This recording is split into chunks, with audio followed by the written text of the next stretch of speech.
ইরানকে দেওয়া যুক্তরাষ্ট্রের ৫ দফা শর্ত আদতে কোনো সমঝোতার প্রস্তাব নয়, বরং পরিকল্পিতভাবে প্রত্যাখ্যানের মঞ্চ তৈরি করার কৌশল, এমনটাই মনে করছেন আন্তর্জাতিক সম্পর্ক বিশ্লেষকরা।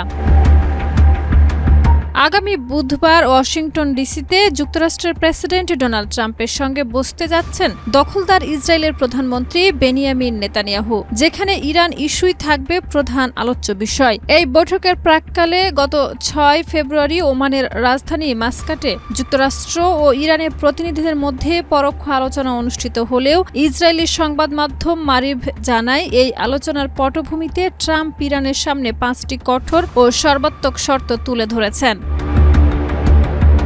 এসব শর্তের মধ্যে রয়েছে প্রায় ৪০০ কেজি সমৃদ্ধ ইউরেনিয়াম দেশটির বাইরে সরিয়ে নেওয়া, সম্পূর্ণ পারমাণবিক অবকাঠামো ধ্বংস, ব্যালিস্টিক মিসাইল সক্ষমতা ও মিসাইল উৎপাদন কর্মসূচি বন্ধ এবং সিরিয়া, ইয়েমেন, ইরাক ও লেবাননে ইরানপন্থী সশস্ত্র গোষ্ঠীগুলোর প্রতি সব ধরনের রাজনৈতিক ও সামরিক সহায়তা বন্ধ করা।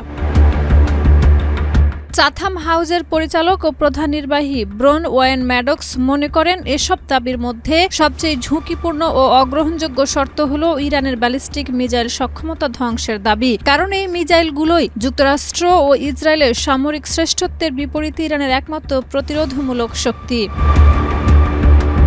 তার ভাষায়, এই সক্ষমতা হারালে ইরান কার্যত প্রতিরক্ষাহীন হয়ে পড়বে এবং ইসরায়েলের আকাশ শক্তি ও যুক্তরাষ্ট্রের স্টিলথ বোম্বারের সামনে পুরোপুরি উন্মুক্ত হয়ে যাবে, যা কোনো ইরানি সরকারই মেনে নিতে পারে না। ম্যাডক্সের মতে, এই ৫ দফা শর্ত এমনভাবে সাজানো হয়েছে যাতে ইরানের পক্ষে তা গ্রহণ করা অসম্ভব হয়ে দাঁড়ায় এবং সেই প্রত্যাখ্যানকেই ভবিষ্যতে যুক্তরাষ্ট্রের সামরিক পদক্ষেপের ন্যায্যতা হিসেবে ব্যবহার করা হতে পারে, যা মধ্যপ্রাচ্যে নতুন করে বড় ধরনের সংঘাতের আশঙ্কা বাড়িয়ে তুলছে।